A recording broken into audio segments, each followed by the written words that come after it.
Today's episode of The Watch is brought to you by Mack Weldon. With a smart design, premium fabrics, and a simple shopping experience, Mack Weldon underwear is definitely better than whatever you're currently wearing.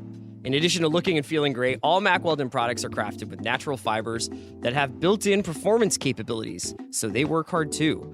They even have a line of silver underwear and shirts that are naturally antimicrobial, which means they eliminate odor. All that, and they are shipped right to your door. And if you don't like your first pair, you can keep it, and they will still refund you, no questions asked. I gotta say, my favorite thing going right now are solid color Mack Weldon t-shirts. They are like really, really, really key to my ever-developing wardrobe. So don't just go there for the underwear, guys. Like, there's some basics there you can cop. Go to MackWeldon.com and you get 20% off your first purchase using promo code WATCH. Support for today's episode of The Watch comes from Hotel Tonight, an awesome app for finding and booking great deals at great hotels. No crashing on air mattresses in your childhood bedroom this year. Instead, lock down your holiday plans with Hotel Tonight. Book a room for up to 7 days in advance everywhere and up to 100 days in advance in certain major cities. Or wait until the last minute if that's more your speed. You can make a break for it when Uncle Tony starts talking politics. Whether you need a room for tonight, the holidays, or beyond, you definitely want to download the Hotel Tonight app.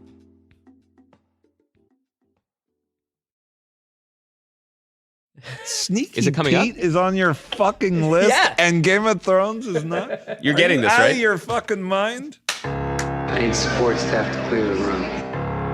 Stand up and walk now.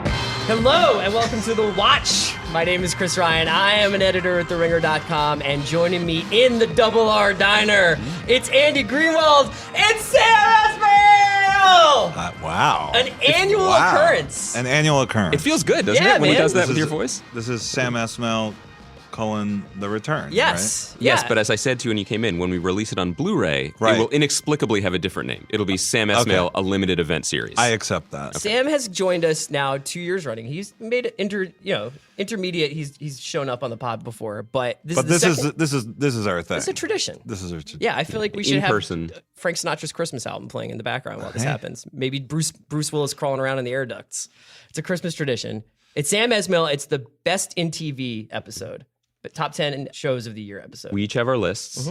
But We've been we, checking them. We got to talk about this for a second. Okay. Absolutely. Yeah. You know, I listen to you guys every week. Very generous, yes. You have some notes. I do. 'cause You speak for the fan I here. keep saying talk TV, and then what do you guys do? You guys spend half a podcast talking about the new U2 album. Which I am not sure how many people out there are interested in the critical analysis of the new U2 But we're album. finding Excuse out. me, Mr. Robot. That's good. Yeah? Good. Do more. Here we go. Here, we do a lot of these. Yes. We do a lot of podcasts. You do. You and do. sometimes we have to follow But there's our a lot of muse. TV, guys. Yeah. There's that's a the lot of problem. TV. So we're adjusting to a new reality, though, and this is a good thing to talk about Okay, the go year of ahead. television in general. Let's do it. Okay. Is that we're kind of adjusting to the idea that nobody is watching the same show at the same time anymore. At least from our perspective. It seems like when we started doing podcasts together back in 2012, January 12th. there were 5-6 shows that were central to passionate TV fans' everyday Right. life. They usually were broadcast on Sundays, and And they were staggered throughout the year. they were staggered throughout the year. So we could Very go much from Mad Men knowingly, to where it was Breaking Bad Yeah, to- exactly. And that over time, and now especially this year with shows being dumped all at once, Twin Peaks episodes being put up two at a time, shows that go on hiatus for 3 months for no real reason, like Good Place. You have all of this dispersed viewing going on. And I think that for as much as we obviously are very passionate about the shows that are on our lists, and we did really, I think we hit Twin Peaks the most this season. yeah. If we just sat there, and with the exception of Thrones, if we just were like, you know what, we're just going to do another episode about Mindhunter this week, I just think the people who weren't watching Mindhunter wouldn't listen to the podcast. Well, maybe that's true. But I like the way you guys broke down Stranger Things too. You broke it down into 3 sections. Right. You talked about it before you saw it. Then you broke it down, after you saw it in chunks. I would argue that I Stranger haven't- Things 2 I'd is one love of the that- few monocultural shows we have. Oh, come on. You could have done that with Mindhunter, which is guess a so. great show. I agree with you. My dudes, the thing that I'm trying to really just underline here, no one cares about the new YouTube album. That's what I'm really getting at. Wow. We got to talk about what's going to be on this list, right? Okay. And one of the things Chris who I deeply respect and admire. Clearly. He talked about how you said something, I don't want to paraphrase, but something along the lines of you're going purely based on comfort, entertaining, right? Yeah, right. Pleasure. The pleasure principle. I'm going to make a confession right now. I watch Vanderpump Rules. Wow. I watch it I look forward to it every week. Wow. I'm so excited that it's back. I had no idea. I went really fanboy on one of the cast members, two of the cast members that I saw at the party a few weeks ago. I enjoy it immensely. Yeah. But it's not going to be on my top 10 list. Yeah, Chris. well, Survivor's not on my top 10 list. But that's my point. I love watching baseball. There's a distinction then. There's a distinction. It cannot just be because it gives you the fuzzies. It has to be more than that. And Survivor, although Survivor is intellectually stimulating. I watch Rachel Maddow every night. Right. Well, I would not. I mean, like that's a different That's kind of pleasure. entertainment, though. Right. But again, I just think that we gotta what's our criteria here? Because entertainment versus a lot of the shows that are on my list. Go ahead. It's not about whether or not it's an IV drip of painkillers to get over what's happening in the world. Like, I don't want to make it sound like that. And it's not about, I am just a little bit in a zone right now where I need the shows to get out of the blocks and start being what they are and have a degree of zip to them and a degree of self-assurance. And it's not like, okay, well, we're gonna just keep dragging our feet and we're still in sort of figuring it out mode. I just enjoyed shows that were what they were on arrival. So you're talking on a formalist level. You are tired of the construction, the familiar by now construction of a dramatic season on television in this current age. We'll find out. I think that I take Sam's point. I don't know necessarily. I know what he's talking about on my list, but I also don't think that.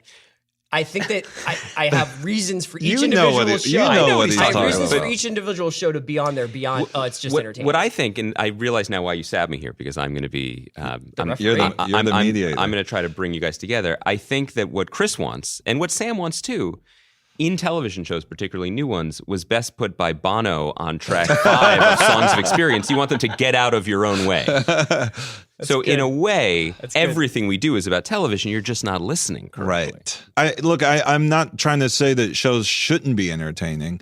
I just think that can't be the only reason. Not for this list. Not when there's so much good TV out there. Let's pivot on that point before we get into our lists. This year, what was this year in television for you? Was this a good year? Was this another year of plenty? Or did you start to see any cracks in the machinery? I thought it was a good year until I started making my list, and I have to say I struggled a little bit. In filling the list? Yeah. So finding 10 shows or feeling like the shows that you were Well, putting on I'm the list saying were that worthwhile? having said that, I have a tie for number 10. So You're clearly I always didn't have a problem filling the cheater. list. But I think we talked about this last year where did I feel that there was like a masterpiece? Mm-hmm. This year I can say yes. Yeah. Yes. And that's my number one. That's my number one on my list. But I don't know if I was really kind of like I would watch a show, I'd love it, and they're on my list. And then as time went on, did it stick? So do you think did that's it stick a matter? the landing? Is it a matter Did of volume? Is it because there was so much? There was No. always another show competing for your brain, and you didn't get to digest. It sounds things? like he's saying there were a lot of B's and B pluses. That's and what I'm not enough saying. A's Yeah, and I B would pluses. actually agree with that. That's what I'm because saying. Throughout the year, there was a lot of people on Twitter, which is basically the Algonquin roundtable of TV criticism. In so many ways, it's elevated discourse, but particularly a lot of TV critics throughout the year were saying, it's April and I already have 20 possibilities for my list, that how difficult this is going to be to narrow it down this year. I didn't find it difficult. I think there were many good shows, but when it came time to making a top 10, I think there were 3 masterpieces and then a big drop off and then things that I really, really, really liked, which is no shame in that. But I did not struggle making this list. I would struggle making top 20. And I read a lot of reviews and I look at critics, and especially when they publish their list, everyone's like clamoring that it's tough to just whittle it down to 20. I don't think I could do that. I don't know what they're talking about. And then I look at their lists and I'm like, okay, clearly we disagree on a lot. I just, I always go, did you guys do your Michael Clayton episode? We didn't. No, we did it. We You're did a never gonna Zodiac do that. rewatchables that's going up this week. And we talked about Michael Clayton on an episode of Sean Fantasy's podcast, The Big Picture. Maybe it's just that year, the year in which 2007. 2007, 10 years ago, actually. Yeah. Michael Clayton, There Will Be No Blood. Country for Old Men. Maybe that's just not. You can't expect that every year in anything, you know. I mean, it's just Yeah, that's I think- more of the exception than the rule. We've also been talking about television.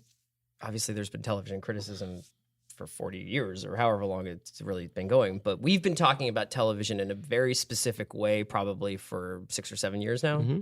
And I wonder whether we're entering that period where, if you read like 1970s New Yorker film reviews, they'll just be like, man, get this shit out of here. Yeah. About like Rosemary's Baby. Right. And it's Right. it's like we are starting to develop a canon. We have ideas about what shows should accomplish in our intellectually and emotionally to be considered Our standards are very high. great. Yeah. And I think our standards are really high. I think that's what's happened. Yeah. One question for you, Sam, and we should say you actually laid down a request that when we had this discussion and we made our list, that you requested that we not discuss. No family talk. And by the way, and that means no Shameless, no Mr. Robot, No, you too. no you two. right. That's fair. And by the way, I have we nothing pushed- against you two. We pushed back on the third point, but we finally Okay, acquiesced. I will just need to step aside because Bono was going to surprise you and say like, Mr. Robot's his favorite show. I was kind of wondering whether or not, in the same way that we're talking about television watching being a little bit siloed off, maybe happening in these smaller groups rather than as like a massive big conversation about certain touchstones, which I think that there's pros and cons to both kind of states of watching. I think more people are seeing more different stuff and more different kinds of stories are being told, which is ultimately like a really good thing. But I was wondering whether or not creatively you think about making a show in the same way you thought about it 3-4 years ago. Like, do you think about how it's being received in any different way? Like, you think about like the late 60s and when people were making rock albums that were definitely like answers to this and challenged by Pet Sounds, we're going to do this. And I think that there was a sense, maybe, I mean, this could be just us ascribing an importance to like the stuff we were watching, but people were watching Breaking Bad and being like, holy shit, the bar is raised, man. Like, I want to do this. Well, yeah, I do remember seeing Breaking Bad and thinking to myself, oh man, that's one story. That wasn't like, because I think even prestige TV prior to that, like this, and I'll say The Sopranos or The Wire or Dexter, any of those other shows, there was like a season long arc, and there was this, and so it's kind of procedural in a seasonal kind of way. But Breaking Bad was, no, this is one story from beginning to end. And of course they had their kind of different objectives every season, but it felt like a very cohesive thing. So that, I mean, obviously that inspired me because I was writing Mr. Robot as a feature at the time. And so I was trying to tell one story. And so the adaptation to TV I was encouraged by the fact that Breaking Bad did that so well. But at the same time, like, yeah, I do think there's a competitive thing. Like, I'm friends with Noah Hawley. He fucking pisses me off because he's so fucking good. Right. I mean, he's fucking great.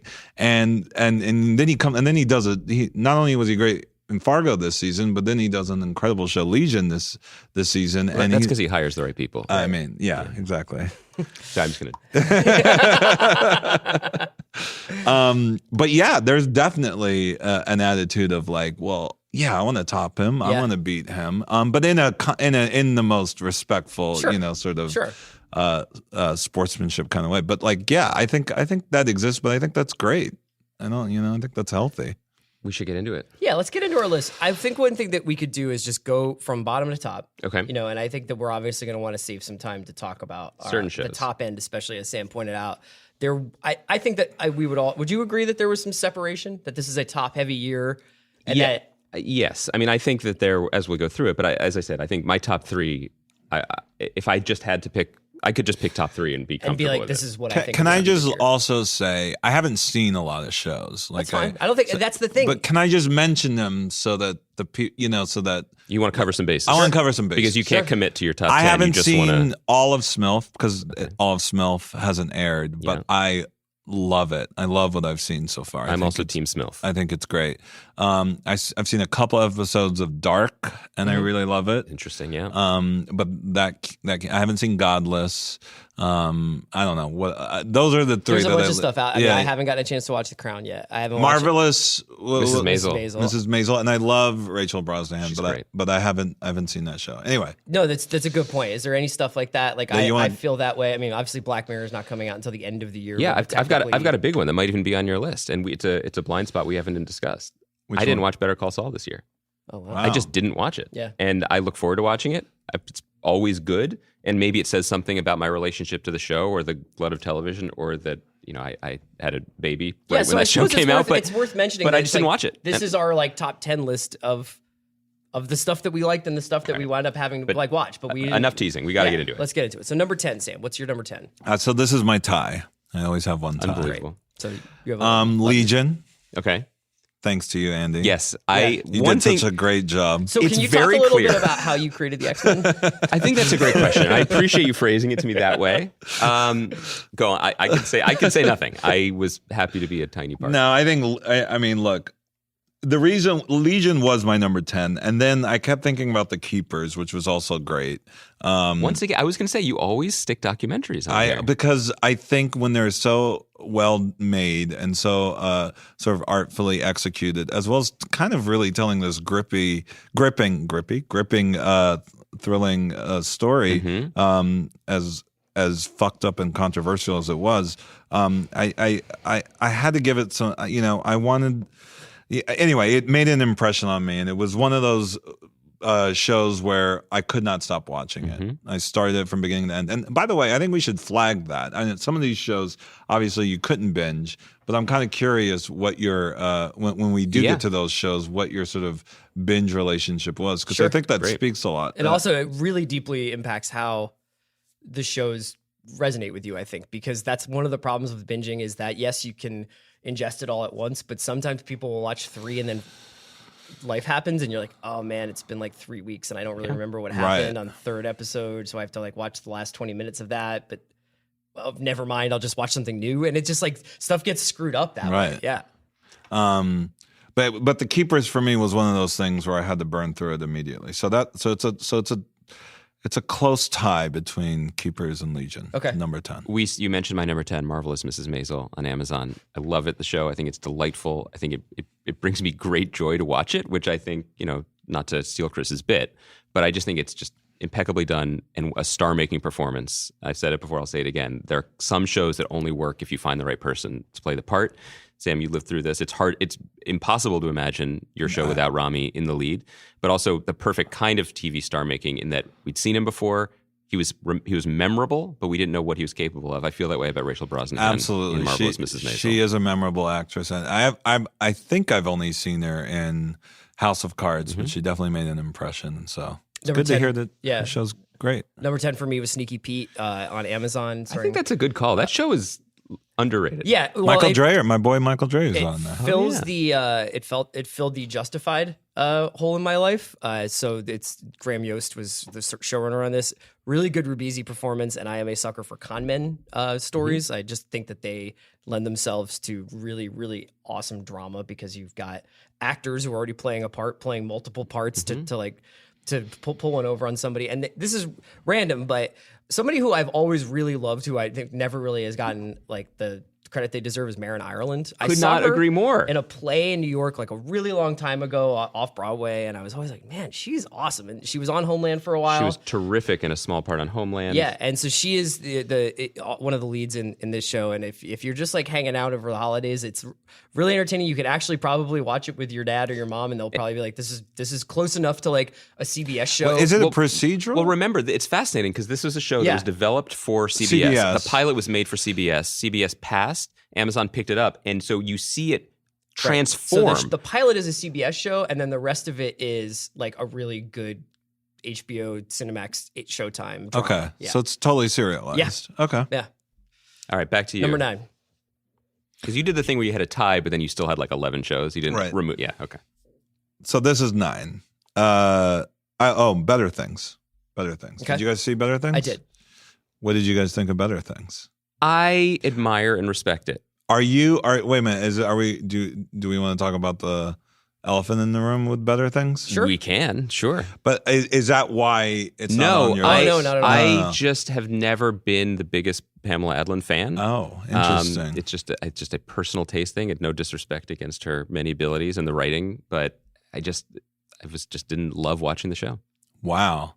And same with you, Chris? Yeah, I don't know that I think I have like a full tank of like personality driven dramedies, right now. Right. And So have you tried it, or you just? I did. Yeah, I've watched. I think I know that the second season really got like apparently much better as it went on. It's so good, Yeah. and Yeah, I she didn't see the directed full every arc of it. episode, and the filmmaking is so singular and so well crafted, and then it punches you with emotion when you least expect it. And for a comedy, I still think that's a really hard thing to do. I think there's a lot of comedies that try and do it. Yeah. And I still feel like I can see it a mile away, but Better Things just does a great job of surprising me. And I can't speak highly enough of the filmmaking. I mean, she is just the images that she captures are just beautiful. And another thing you don't really see a lot in Do you have an elephant comment? Because the strange thing about the show, of course, is the weird Louis limbo that CK's Louis C.K.'s situation has put the show in. It's clearly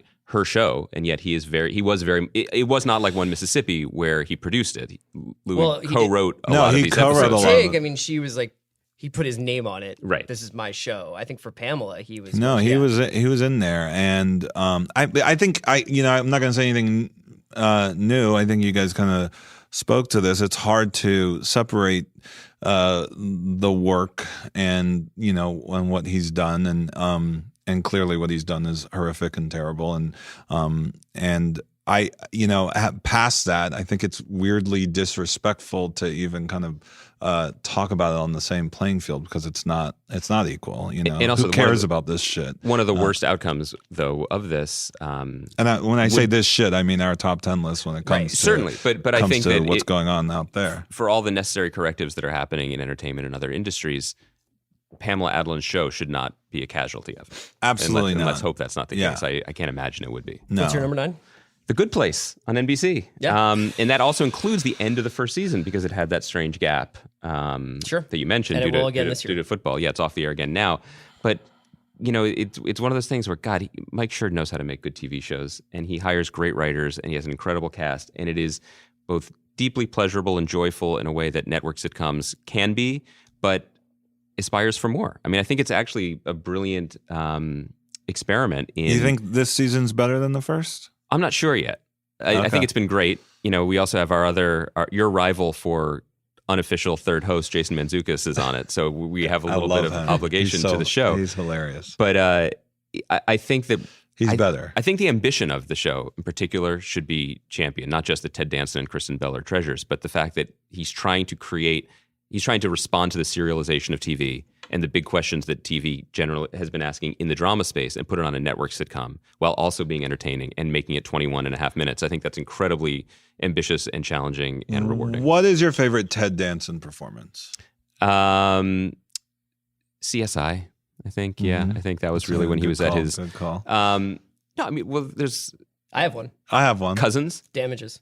I was going to bring up Damages. That's an amazing great. performance. That would be my close second. Fargo season 2? I'm kind of blanking on the name of the show. Cheers. No. Becker? It's a barroom comedy set in Boston. No. Is it the Zach Galifianakis? Yes. Yeah. Bored to Death. Bored to Death. It's great. I mean, I fucking loved him on that show. Yeah. He's just the He's greatest just television so actor, versatile. though, Yeah. right? I mean, And I love him on Curb. I mean, I think he's great on Curb. I mean, he's just always great. I don't know if Fargo... But Damages was great because it wasn't comedic at all. No. Damages it was pretty dark. Kind of ahead of its time on a couple of things. Like it was, in terms of tone, it was really excellent. I know that, those guys made Bloodline, and Bloodline sort of flew off the tracks in the second season once they had Ghost Mendelsohn involved. But they make really taut psychological thrillers at like a very high level. And in the 90s, they would have been doing like Curtis Hanson style movies, but they kind of now do these really cool thrillers. My number 9 was Big Little Lies. Representing the culture there. Did you ever finish it? I didn't. And you don't care to? I'm kind of interested in season 2 now that Andrea Arnold's directing it. I think that's incredibly cool. That is cool. Talk about it. Talk on it. Yes. A wonderful mix of comedy and drama, and a lovely mix of melodrama and actual adult emotional drama. So it had enough. Are they going to find this guy? And what's going to happen with the various mysteries that were going on in terms of this Alexander Skarsgård character and the sort of threat that he posed, but it also had like an incredible sense of humor. And I thought Reese Witherspoon gave like a kind of up there on the Reese Witherspoon Rushmore in terms of capturing everything that's incredibly charming about her in a role, but not like something that we had seen her do before. And I really, really thought, I talked about shows that knew what they were as soon as they were on. There was something incredibly satisfying about seeing something that had such an assured sense of where it was set, what these people were about, what these people were doing. And obviously it has a degree of like, it feels the way Santa Barbara feels to like look out and just be like, oh, this light is quite nice. And it's like, I really enjoyed this glass of wine. I also think it's worth saying these are subjective lists and our personal taste. If we were, for whatever reason, if we were like the Grammy nominating committee and, we wanted to recognize U2, and then after that we had 4 more slots to fill. If we were making an objective list, yeah. Even though I didn't finish the series, hard to think of a show more successful in what it set out to do and then what it did and the response that it got than that show. I mean, I thought Allison Herman for The Ringer wrote a smart piece about it, saying that of all the shows to pluck out of this year and suggest what TV is sort of headed for in a lot of ways, I think Big Little Lies is a harbinger of a lot of things to come. I don't. What does that mean? Big star blockbuster, blockbuster TV, not Sure. Santa Barbara Light, although it is charming. Right. Okay, we're back to you. So that we're at 8. We're at 8, yeah. Well, so mine is Better Call Saul, which you did not see. And I actually want to comment on that because what I love about Better Call Saul, and actually this is probably, I'm going to say, low on the entertainment radar. Because I don't know if I'm having a ball watching Better Call Saul. Doc review is fascinating. But it is so well crafted. Yeah. The writing, the filmmaking, the performances, it's so nuanced. It's so emotionally layered. It's so creative in how it tells a story. I don't think they care about entertaining you at all. Yes, they're past that. Yeah, that was probably why one of the reasons why I didn't fire it up again this year. And so yes, my joy level is not at peak. And honestly, if they did care about that, I think Better Call Saul would be up there with Breaking Bad for me. But yeah, because of that, I keep it low. But I mean, I actually give credit to them that it's even breaking my top 10, given the fact that I actually don't necessarily think I'd say I enjoy watching it. So is it a matter of respecting it then more than finding it entertaining? Or do you eventually get used to the rhythms of it and you're like, you guys... Well, because you're a writer-director too. Right. No, I watch it every week. Yeah. And so let me say this. It's not that I let it pile up and it's homework. It's nothing like that. But yeah, there's just not that level of excitement that I need to know what happens next. And that is actually kind of an essential thing of storytelling. I don't know if it's grabbing me in that way, but that's primarily a choice that they're making because they are very methodical and their pace is very deliberate in terms of how they're going to unravel the story. But at the same time, you can't. I guess I do find joy in just how well crafted it is. What's your go ahead? Insecure. Nice. And I think I haven't Insecure. seen it. I think Insecure is a beautiful show. The direction is incredible because it looks great to me, but I just haven't seen it yet. It's funny. It's emotional, but also we definitely, just in general in culture, we overweight debuts. We pay more attention to the flashy new thing. One of the great pleasures of TV is shows that take a leap in the second season. Yeah. Insecure season 1 was good. Insecure season 2 is close to great. And all of a sudden, these people who were really enjoyable in the first season are stars. Like I think Issa Rae is incredible. Jay Ellis had a big coming out season as Lawrence. Yvonne Orji, I think we can call her friend of the pod. Sure. She did our live show with us, is incredible as Molly. It is just it's an exhilarating show when you see when some of the bones that it's playing with are familiar from rom-coms, shows about LA, shows about young people, but it's being told in a different way, and crucially being told about people that usually don't have these shows about them. It kind of sucks. You're right to say that if a show doesn't come out, storming out of the gate in its first season, and as they build and get better in the second season, it's hard for them to get that traction. Yeah, it's crazy. Obviously, there are exceptions like Breaking Bad being but it's the a different- biggest it's a one, different but time, but that's just a rarity now. Yep. Sad. Number 8 for me is Young Pope. I think You mean one of the year's 3 masterpieces? I think I admired it more than I loved it, and I think that I really appreciated how it resonated with people, both obviously on a deep artistic level, but also just became such a meme factory, and everybody was just like having such a great time making Young Pope jokes. I think I know what it's about. I don't know that what it's about is always in the pudding. I think people. The head of the Catholic Church is not as old as you may expect him to be. Yes, It's right there, man. It looked incredible. It looked like it cost $50 million to make. I thought 50 million Jude euro. Law was fantastic. How many lira though?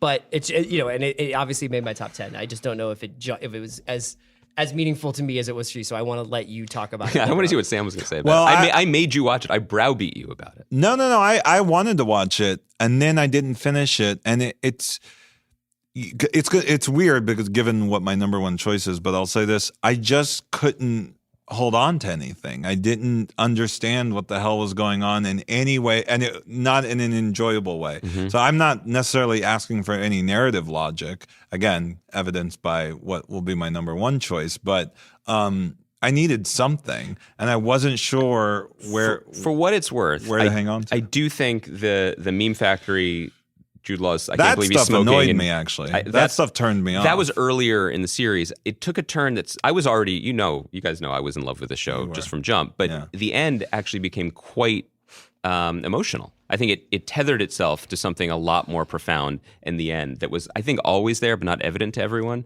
It's a strange year because generally I want to be an advocate for TV as TV, for TV that is the creation of singular minds and talents, but that follow certain rules. that right? follows, Yeah. or that conform to certain shapes and are serialized in a certain way and tell some kinds of stories, maybe in surprising ways. But my top 2 are completely auteur television shows: Sorrentino and, I'm not giving anything away to say Lynch. Young Pope is your top. Young Pope is my number two. 2.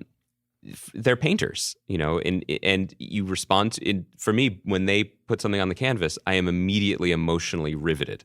And I understand that some people drop off. I do think the Young Pope was more rewarding all the way through, but it was sumptuous. It was maybe it was I a should feast. finish it. I haven't finished it, so maybe you've convinced me. It's worth finishing. What did you I'll have at keep number going. 7? Okay, number 7, The Handmaid's Tale. Man, are we up to? Yeah, I guess. Yeah, number 7, The Handmaid's Tale. The reigning winner, Emmy winner, The best reigning drama. Emmy winner. Great show. Reed Morano directed the hell out of it. She's one of the ones, or that show in general. I mean, Elizabeth Moss is brilliant in it. But that show in general was one of the ones where we talked about competitive. Sure. That's one where that's cool. I think me and the entire crew of Mr. Robot would just every week talk about it and just get so angry and then want to go home and cry. Anyway, it's so good. It's great. Handmaid's Tale worthy is not on my list, just missed it. Would have made an expanded list, but it's a nice segue because Elizabeth Moss's other show is my number 7, Top of the Lake, China Girl. I haven't seen it on Sundance. I haven't seen the first one either. Oh my goodness! Well, that was my favorite, my number 1 of 2013. I just think that Jane Campion and Elizabeth Moss are doing things that other shows aren't interested in doing. This show is ostensibly the second in a series about procedural about a female police officer. The first one is in New Zealand. This one is back in Australia. But this entire season was about motherhood in a way that was unsettling and profound and rewarding and confusing and oftentimes difficult to watch. There's a scene in the middle of this where the bad actor, I don't mean like performer, I mean like the person who acted badly towards Elizabeth Moss, ostensibly the villain of the first season, comes back for a short amount of time. And what happens in that scene is so shocking and so resonant, particularly in 2017, in a way that when I watched it, even before like the Weinstein news and everything else broke, it felt, I think some people complained about the scene. There's a shock of violence in it towards women. It happens in a workplace. Mm-hmm. To feel it felt like a weather vane in a way. I think about that scene often, and it's not the violence of it that shocked me. It's almost the normalcy of it. That this happened in a room where work was supposed to be getting done. And, following up on Sam's point, Elizabeth Moss, if Ted Danson is the greatest television actor, I think Elizabeth Moss is our greatest television actress. She is pretty flawless, stunning in everything she does. My number 7 was Godless. I've talked a lot about it already on the pod, so I don't want to belabor it other than to say that, it's one of those just real, we're lucky because there is such a demand for shows right now that someone was like, why don't you make a nearly 9-hour Western? I think when you add up all the running time minutes, in the middle of this show, it just becomes this, you really do feel so thankful, because what happens is Scott Frank could have very easily just kept adding characters and kept adding multiple storylines to the show and still probably tied them up by the end of the series. And then this is the end of the series, obviously, because it's just a limited series. So is Big Little Lies, my man. That's true. But instead, he goes deeper, and I think that is often something that is confronts television shows, is this question of width versus depth. Do you want to keep expanding the world and keep showing different parts of it? Did you mind that? No, I loved it. So you loved, I haven't seen it, but you loved the 30-minute I didn't mind horse training. I loved it. If you like Westerns, you'll love it. If you like Westerns and you like the idea of watching Jack O'Connell take a teenage kid out for his first hunt and talk about like which trees you got to watch out for horses because they might trip over the roots, like that might be boring to some people. Can I ask you a question? Were you on your phone while you were watching this? No. Not at all. No. Thank blissfully. Like untrue. He was texting me horse emojis. It's nonstop. There is also, it has an incredible finale, and I don't want to give anything away, but I do want to check it out. They find God at the end. Don't want to spoil it, but the Wait, title is... Before we go on, though, so do you not have Handmaid's Tale? I do not. I really, really liked the beginning of the first few episodes of Handmaid's Tale, and I felt like it fell off. Can I say, season. I will say, so Handmaid's Tale was higher on my list, but the more I kept thinking about the last couple episodes, the more I kind of dropped it down. But at the same time, I thought it was still a pretty groundbreaking show. I mean, they did some... I think it's a remarkable achievement. I think there were things in it that I realized there were things in it that I didn't like, and that the things that I did like were carrying it for me. Like I could watch Elizabeth Moss do anything. The way every episode, I think, felt the need to sort of the pop song, and girl, and you got to watch another one because it's dark. It's incredibly dark, and it felt like to me. And again, I don't mean to judge this one way or another. It's actually probably a smart play, but it felt like there was a corporate hand on the back of it saying, let's hedge our bets a little bit. We're not sure if people are going to go on this journey with us, so we have to give them hope. And maybe you do, but it did feel like a note to me as opposed to a natural artistic choice in the beginning. And I know nothing about how it was made. That's how it felt to me. We're going to get to the top half of our lists, but first, a word from our sponsors. Today's episode of The Watch is brought to you by Zelle. Zelle is a new way to send money to your friends and family from your banking app. Cash is easy to lose, and checks take a while to clear, but with Zelle, once you're enrolled, the money moves right between bank accounts and typically arrives in minutes. Pay your share of the cost of dad's gift, request half the cost of the Christmas tree you bought with your roommate, or pay the personal trainer you hired after Thanksgiving with ease. All thanks to Zelle. It's so easy to use and works with almost anyone with a bank account in the US. And don't worry, Zelle is safe and backed by major banks, which means you can send money confidently. Just go to ZellePay.com to learn more. That's ZellePay.com. Zelle, this is how money moves. All right, we're back. Sam Esmail is here with us. We're talking about our top 10 TV shows of the year. It is an emotional process. It is not an objective. It is not comprehensive, but we're getting somewhere. Deeply personal. We're learning things about each other that we don't like. Some of it, doesn't feel very good. We're at number 6, I'll be Sam. honest. Okay, 6. All right, I'm up. Here we go. Master of None. Okay. Not on my list. You're giving me the look like it's not on your list. That's an honorable mention for me. It was not on my list, but it's an honorable mention. How is that not on your list? I mean, to me, it's like in terms of just comedies out there, it's up there with Atlanta for me. I mean, it's just beautifully made. It's still really funny. And look, I didn't love necessarily every single episode, but I think his worst is still better than most of the stuff that's out there. I just think he's doing a phenomenal job. And the Thanksgiving episode alone. There are moments. Also, the New York I Love You episode. Oh, was really New York striking. I Love You. Bobby was great in it. The second to last episode, which is like an hour long, the love letter to New York. The way he shoots New York in that episode, I think he's turned into a beautiful and brilliant director. It's up there. I think that it's not on my top 10.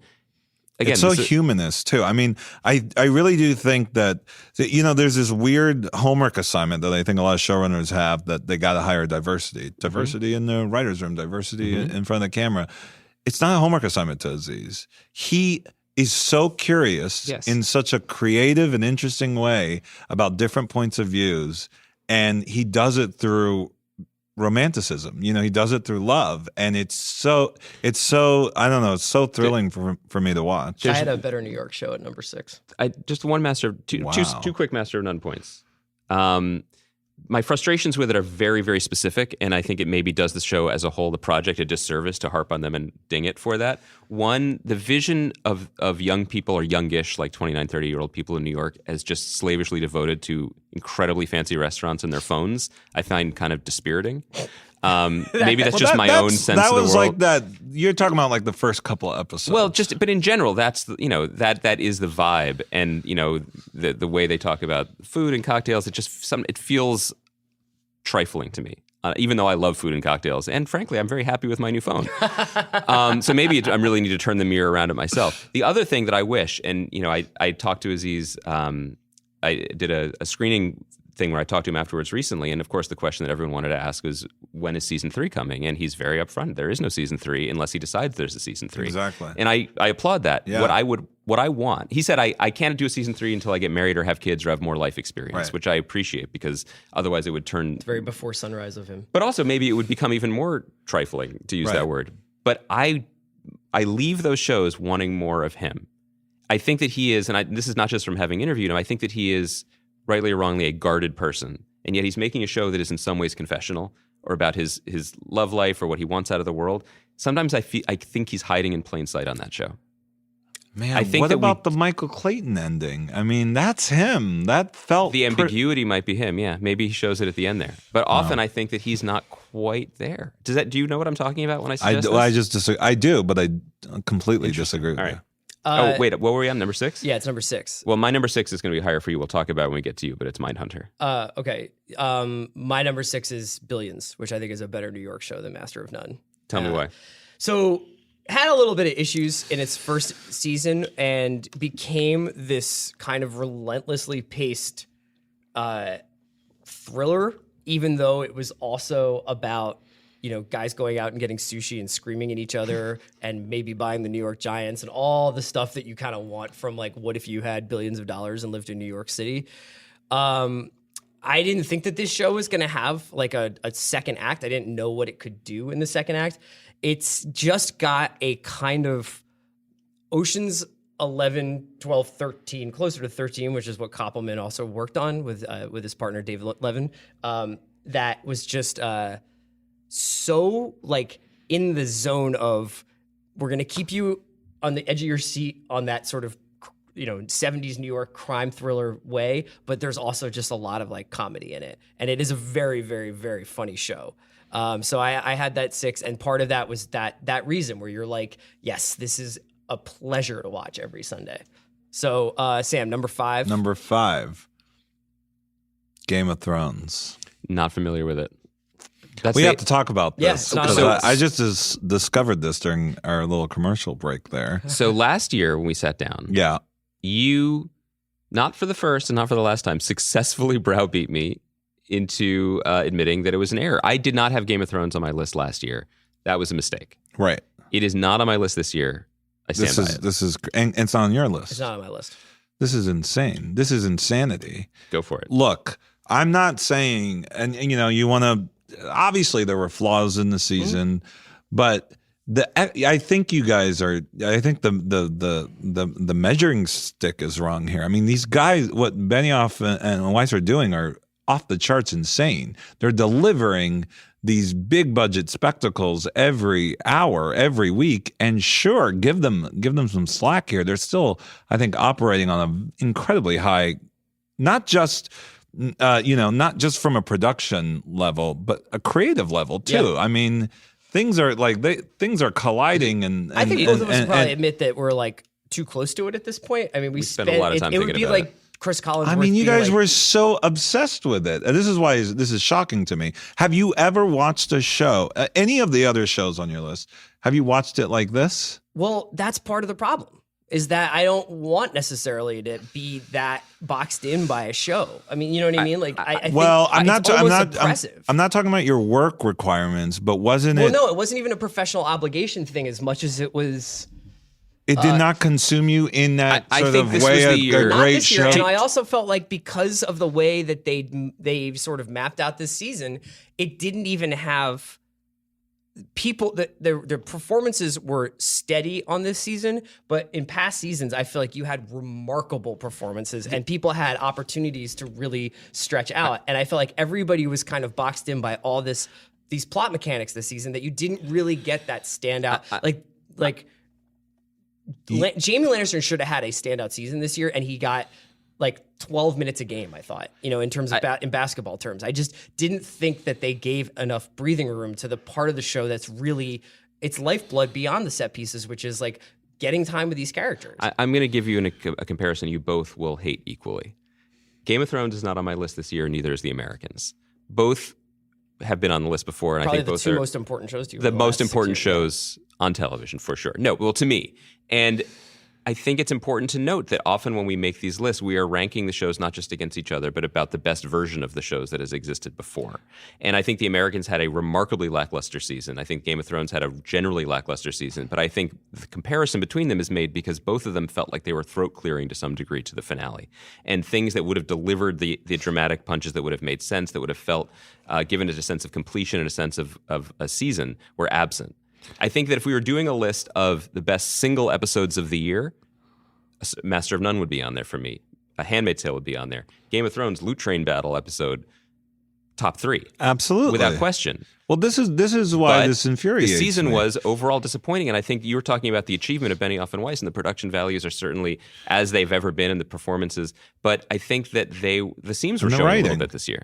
I don't think the writing, because I think there were too many shortcuts this year that were, I guess, necessary because they feel they need to end the show. But I did not have the emotional weight to counterbalance the action that we felt in the past. It set a very high bar. Mm-hmm. I mean, you know what I feel like, because It's no sneaky Pete. Is what we're saying. I also don't. This is what. Let me just say this. Let me say this.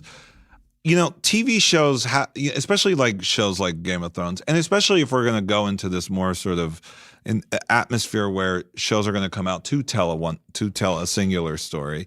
They're going to have seasons where they take those steps to setting up the next thing. That doesn't mean that because you don't have every answer, every payoff, everything kind of coming to a conclusion by the end of the season, that they've made a mistake. Don't you think that one of the reasons why this show is so unique was that they did? That they did what? No. That they had that season architecture. 5, which by the way was bemoaned. Every critic out there hated it. I loved it. I thought it was great. And it set up at season 6. And everyone then just went apeshit over season 6. Season 6 would not have worked without season 5. Yeah. And I am telling you right now, like, you go back and revisit season 5. Season 5 of Game of Thrones is a great season of television that it won. I'm saying overlooked. It wasn't really overlooked. It won, best drama. I definitely wasn't trying to be controversial by leaving it off, and it's not. It's in no way far off of 10, and I'm not. See, but what you're going to do is you're going to love the final season, and what if we don't? Well, I think you will. And then you're going to realize that this season was, obviously necessary to get to that. That's fair, but I also think that what you're suggesting is a slightly radical way of considering TV. It's different. Right, and which maybe is in the context It's of the to art. appreciate the different stages of storytelling that these guys have to go through in telling Sure, so in then telling that but that's story. like a completely different criteria than for everything else. To talk about this is I why don't know. we don't have 2007 in movies and TV, because to talk about season 7 of Game of Thrones and compare it to The Young Pope and Twin Peaks and One Day at a Time, a show I like that I don't know if you felt as strongly about. I have not seen but it. These are, it's not apples and oranges. I mean, this is apples and cannonballs. I just don't. Be more different. I just think there's got to be a way to appreciate when a show changes gears, when there's the gear shifts there, when it paces down, when it paces up. There's got to be a way to also kind of see the forest through the trees a little bit. I just wonder, because I think shows are going to get. I think people do have this punitive thing towards shows that don't deliver every thing. What are you talking about, Sam? Why just? I'm just saying. Theoretically, right? Theoretically. Number 5 for you, Andy? Number 5 is Glow on Netflix. I loved Glow. It's not on my list, but I loved it. Glow is wonderful. Really Wonderful. I mean, Sunita was great. the performance, yes. As late of Mr. Robot, Yes. let's say. Yes. But Alison Brie's performance is incredible. Mark Maron is really Maron is great. really Alison wonderful. Brie's great. Yeah.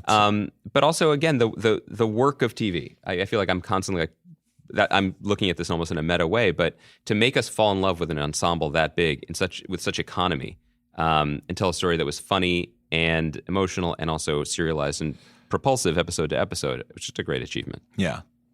My number 5 was Good Place. We don't really have to go over that Yep. too much. I would just say very quickly that we didn't get a chance to say about Good Place when you brought it up, I would love to, when this is finally over, go back and wonder, is this a show that they should just put the 10 episodes up?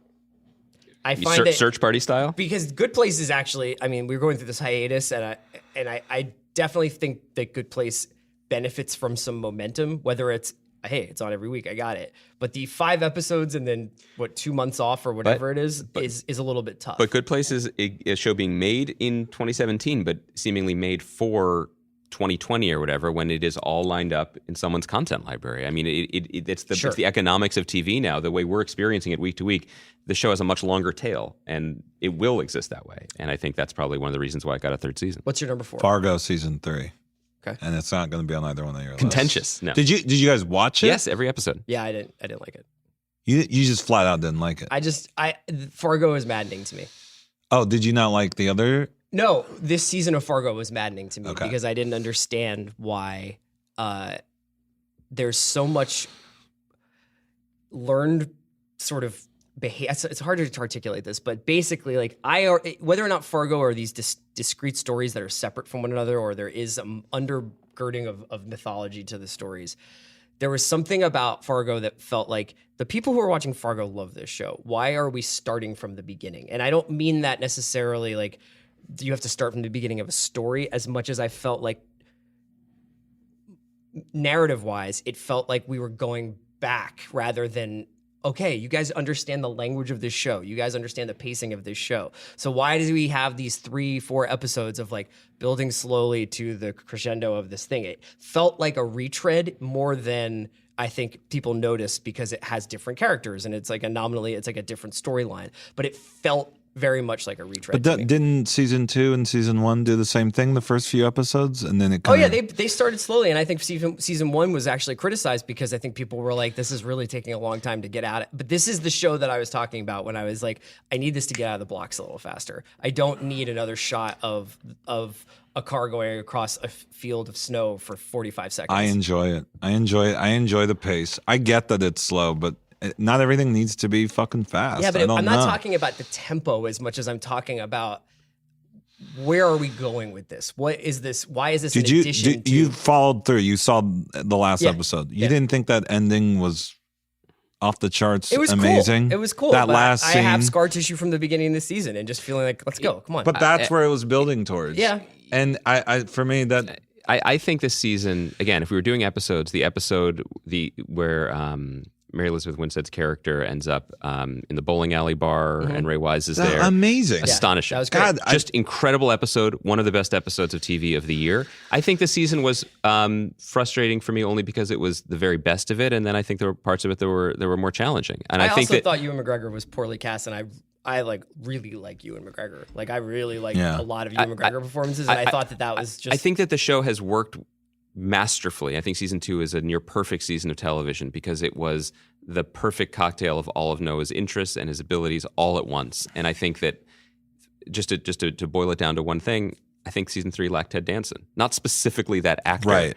but I think that this was a chillier season of a show that is already cold. I think it didn't give us, and I'll just say, it didn't give me the warmer notes of humanity in there. And I think it ultimately could have come down to casting, because I think Carrie Coon is one of our best actresses, bar none. But her performance in that show was frosty. Really? And I totally disagree. The LA episode? Yeah, I mean, I think that was anything but frosty. I don't know how you say that after watching that episode. We are nitpicking here because gut-wrenching. this is not in my bottom 10. Like, it's not like I didn't like it. Right. But for me, again, I'm judging these. I'm realizing as we talk about it, I often am judging these shows against prior successes, and for me, it didn't quite get it. But it doesn't mean it's the nature of these anthology shows is you get another. Hopefully, you get another turn at bat. But can I know, like, we're getting down there, but I do want to ask this: is this any sort of going back to your sort of second, like, lack of newness? Is that part of it? Is that it's the third year of this show? No, not at all. Not at all. There was something about. This is a whole other conversation. Because if this was the first season of Fargo, I felt like the first 2 seasons had like a deeply human quality, and there was something about this third season that felt a little bit more like watch these rubes screw up their life, and I just didn't connect with it. All right. And I think that might just be like really mild tonal things and performances that I'm reacting to on like a more molecular level. But for some reason this season, I just was like, I'm not feeling the show. And I say this, and I'm trying not to talk about it, but the exuberance that was in some of Legion, Noah clearly wants to do that, and then he is, I don't want to say he's hamstrung, but he's making a show in this color palette, in this emotional palette on Fargo, and sometimes I wish that it could thaw. But it's the nature of the show, and that's why you make other ones, and maybe he'll have another, he'll try it again, and it'll be a different combination of influences and experiences. What do you have for number 4? Is it me? Yeah. I just did Fargo. So it's Fargo. What do you have for number 4? The Deuce. The Deuce. How could we not have talked about The Deuce yet? I haven't seen The Deuce. I should have done that. Wow, you were I thought you were into it. You haven't started it? I saw the first episode and I loved it. Yeah. And then I haven't gone back yet. We've talked about it a lot, so we don't need to dwell on it. I just think The Deuce was a total triumph. Yeah. I think that it was amazing from what I saw. We're talking about getting out of the blocks. This show didn't reveal, like a classic Simon or Simon Pellicano show, it didn't say what it was or what it was going to be out of the first 2, but boy, I wanted to be there for it. Are you a Treme? Treme I had a hard time with. Really? I had a really hard time with Treme. But this one, I just love it. I think the performances, I think James Franco's performance is truly great. And as we said when we talked about the show episodically, I think it was too short. I think that, for whatever reason, they got 8 episodes per season. It can't be a cheap show to make.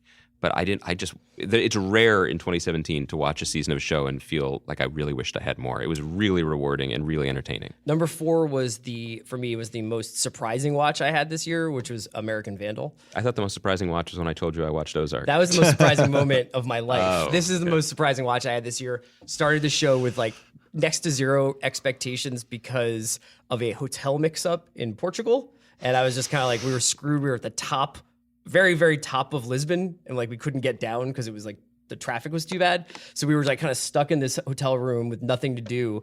And I had seen a couple of tweets about this show, but I was like, I guess let's give it a shot.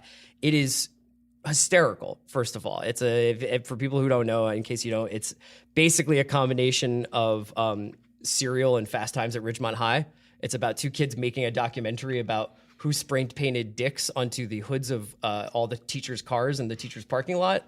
And it winds up taking what is essentially like, that's the elevator pitch. And the pursuit of this idea and the amount of humor they are able to mine from it is like truly stunning. And also it's like a fake doc that actually commits to the bit on a level that's really, really funny. It was heartfelt, but it's also really an amusing show. Do you want to take a chance on saying who drew the dicks in Portuguese, like I've just called up for you? I can't. My Portuguese is a little rusty. Yeah, it's not as good fair. as my Irish. Fair. Sam, I haven't seen American Vandal, so God, check it out. I have a lot to catch up on. Number 3.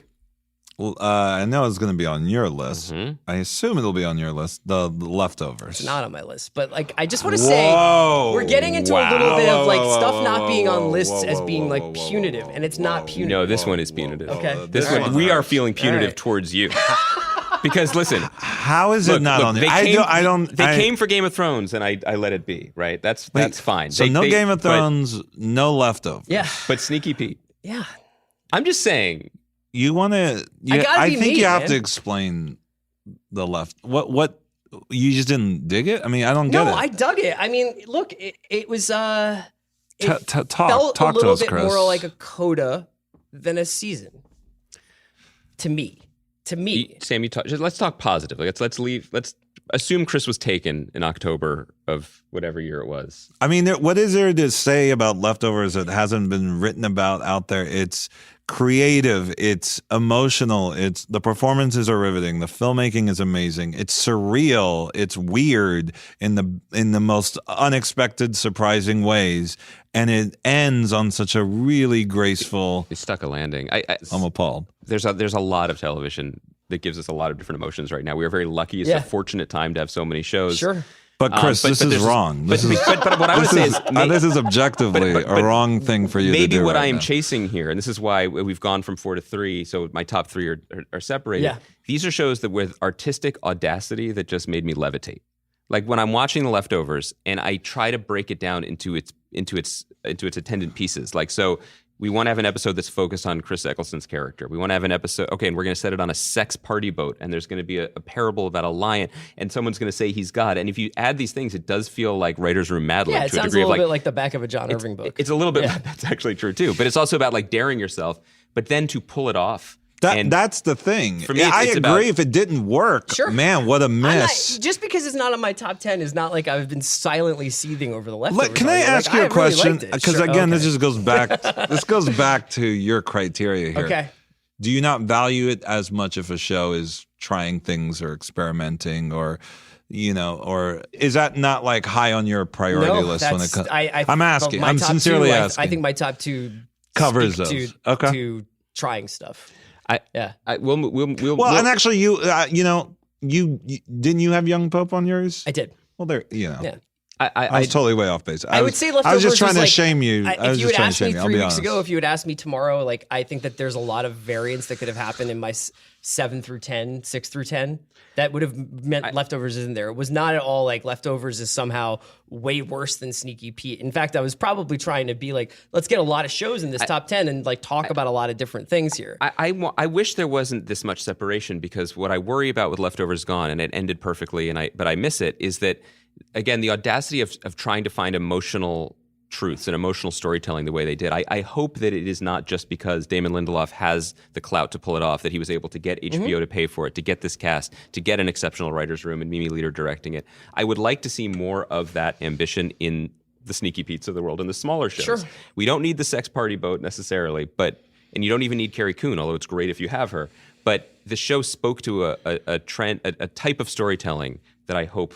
See, to me, no, I reject it on this count. I think everybody should have that ambition. Yes, that's what I'm. Is that what you're saying? I was saying, okay. I hope that it's not just those people who have access to Carrie Coon. A lot of bad Twin Peaks ripoffs if you keep pushing for this. I'll happily do so. Yeah. Honestly, and the thing is, it's not about being a ripoff. It's just about, really, really kind of crossing the line when it comes to what kind of story you want to tell. I really like walls, and I like boundaries, and I like thinking like, how do you make the best? What do you do within this format? What do you do? You're about, and this is how I feel about Better Call Saul. Right. They execute, and they execute on a high level.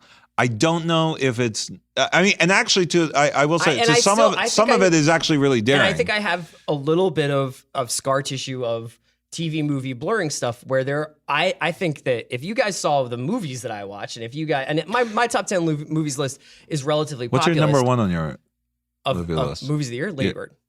Yeah. I love Lady Bird. Yeah. I mean, but my top 5. Fan the Thread on there? I'm seeing it Thursday. I haven't seen it yet. I'm way more prepared, I feel like, when I'm in a theater to just say, take me wherever you want to take me. Sure. Sometimes, it's a different and I relationship. think that there's a lot of TV happens in an environment in which there's a lot of other stuff happening, and some, it has nothing to, this isn't really even about Leftovers, but ambition within television, I still think has to take into account what television is, which is a thing that happens largely at home. And at home, like, there is a communal aspect to watching it with other people in your house. There is an environmental aspect of, like, what kind of day has it been? What kind of day are you having tomorrow? Like, there is not that, like, complete, like, you go into, like, a deprivation chamber when you watch a movie. And I think sometimes that has a little bit of an impact about what I want.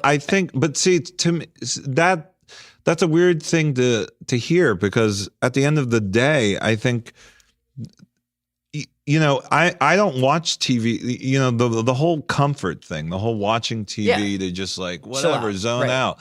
Like, that's the Vanderpump Rules thing I was talking about. Yeah. But that's not what I think we should be striving for. That's not what these guys should be, and women should be going out making shows for the people that are going to be on their phones while they're watching. Absolutely it. not. But I don't look at my phone when I'm watching deprivation chamber. I don't look at my phone when I watch Billions. I don't want to step in the middle of a conversation about the purpose of art, but I do think that Sam's personal assistant is stalking us now, like Mr. C in Twin Peaks: The Return, and we should give some time to talk about the biggest shows of the year. And we'll do this. We have to do this. Okay, so number 3 for you was Leftovers. Ozark. Yeah, we got to talk about Ozark quickly. Yeah, I mean, it's not on my list because I only started. Well, what's your number 3? It was Leftovers. It was the same as you. Leftovers. But go ahead. You want to do your Ozark bit, or does everyone know? I think I've screamed and shouted about this show a lot. I thought it was actually sneakily very, very subversive in terms of how we think about protagonists and the heroes of shows in a way that I haven't really been confronted with. I thought that the slow boil of Walter White going from what was the Mr. Chips to Scarface or whatever it was the tagline for that he starts out essentially as Scarface's accountant, and you're, like, right there in that moral moment with him. And the amount of stuff that they did in terms of, like, most shows should spend 2 episodes talking about something like this. Most shows should be building up to this moment for half a season. We're going to do this in the first 30 minutes. We're going to be, like, incredibly candid with each other in terms of characters. And, you know, I mean, I don't want to, like, belabor Ozark. I think we've been talking about it a lot. But, like, I don't ironically like this show. Like, I actually thought it was just excellent. And it also it felt different than other shows. I think there's a little bit of a sameness to the look of some shows, and a lot of it had to do with the setting, but I just really was, like, never sure where this show was going, and I thought that it was gripping. I will say that I think it's episode 7, Kaleidoscope, one of my favorite episodes of TV of the year. Awesome. Just well made. We have 2 shows to talk about left. I think we all agree we're excellent. And so it's basically the same 2 shows for all of us. Maybe the order is different. My top 2 are The Young Pope at 2. Oh, that's right. We talked about. Your number 2 is. Did you not? My number 2 is Mindhunter, my number 1 is Mindhunter. My number 2 is Twin Peaks. And you don't have Mindhunter? Oh, it was 6. We just moved past. I love Mindhunter. Okay. I love it. Well, I mean, Mindhunter is. I mean, it's kind of like a kind of pointless for me to talk about because I'm such a Fincher fanboy. But he's, you know, it's well made in the classic 70s film crime noir sense.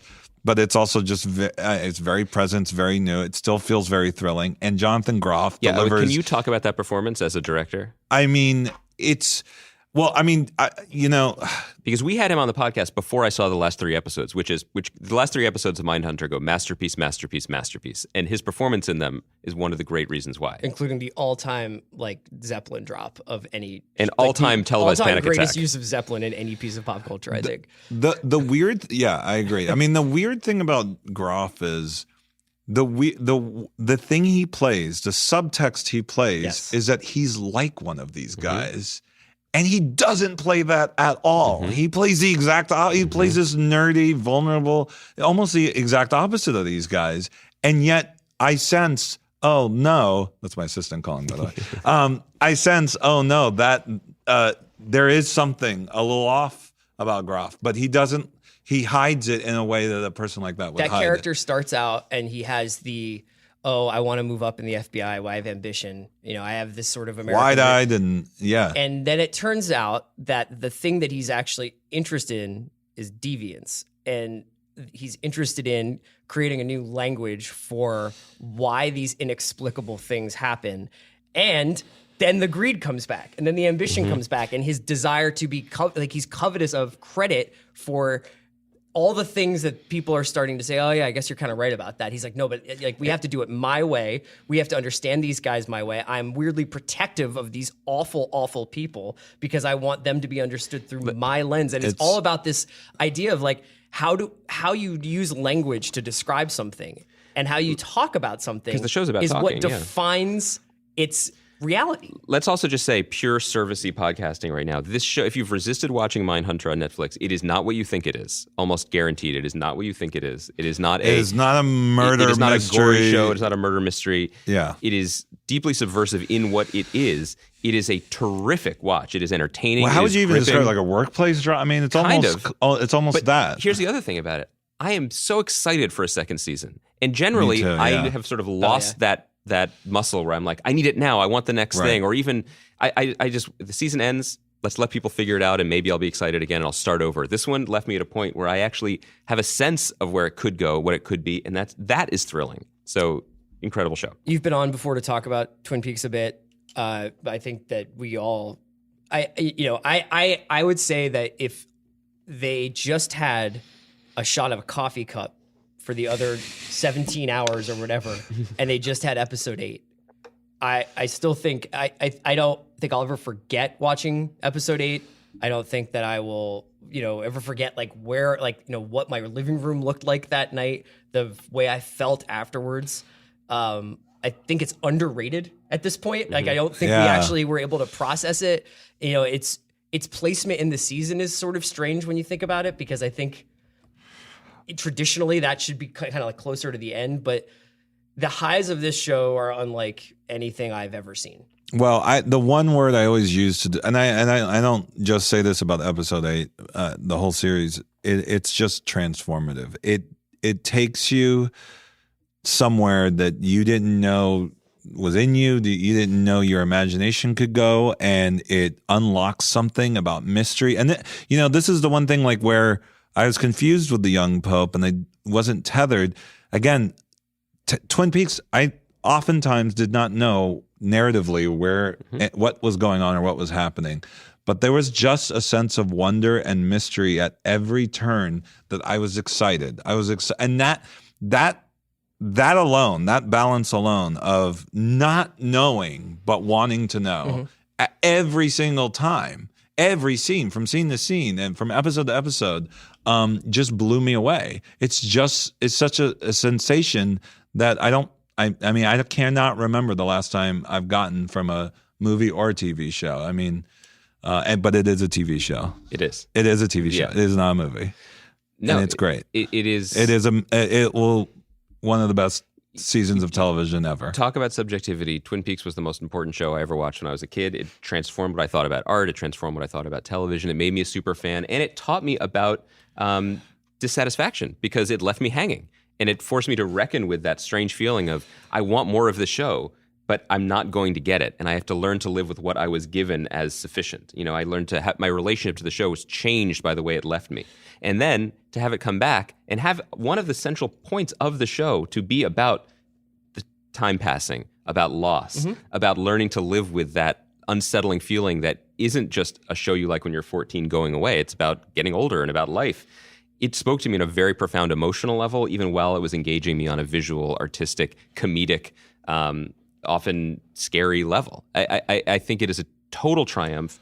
And I know people who tried to watch it and they don't get it or they can't sink themselves to it. I get that some people feel that way, but I cannot say enough that this isn't a bit that I or that we like it, that other critics like it. Honestly, it's upsetting to me when I hear that. Yeah. It's upsetting to me because it's I knew when it started airing, and I could tell nobody on set was wanting to talk to me about it every Monday on your morning. set, yeah. Yeah.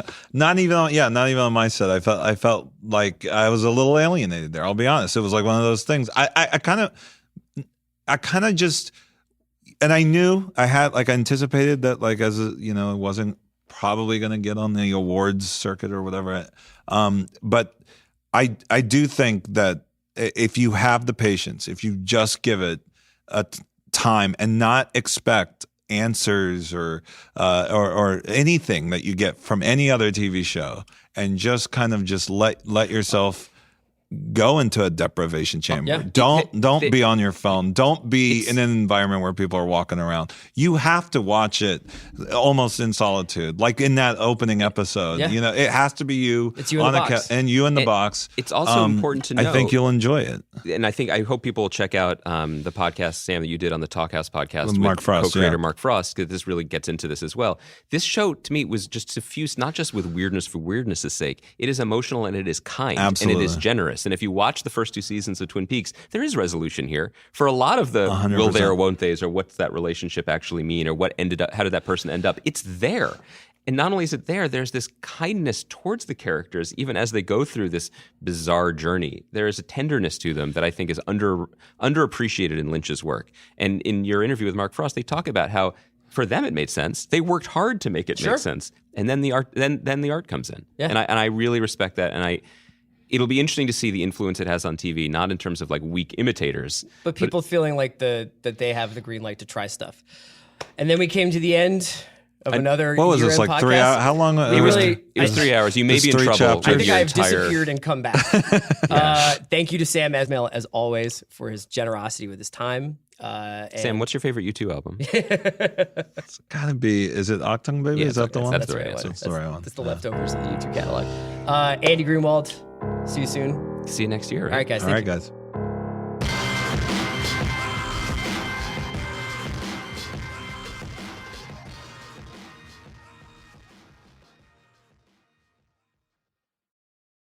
Today's episode of The Watch brought to you by Hotel Tonight, an awesome app for finding and booking great deals at great hotels. No crashing on air mattresses in your childhood bedroom this year. Instead, lock down your holiday plans with Hotel Tonight. Book up to 7 days in advance everywhere and up to 100 days in advance in certain major cities, or wait until the last minute if that is more your speed. You can make a break for it when Uncle Tony starts talking politics. Whether you need a room for tonight, the holidays, or beyond, you definitely want to download the Hotel Tonight app. Today's episode of The Watch was also brought to you by Zelle. Cash is easy to lose and checks take a while to clear. Thankfully, there is Zelle, a new way to send money to your friends and family from your banking app. Once you're enrolled, the money moves right between almost any U.S. bank accounts and typically arrives in minutes. Plus, it's backed by major banks, which means you can send money more confidently. Just go to zellepay.com to learn more. That's ZELLEPAY.com. Zelle, this is how money moves.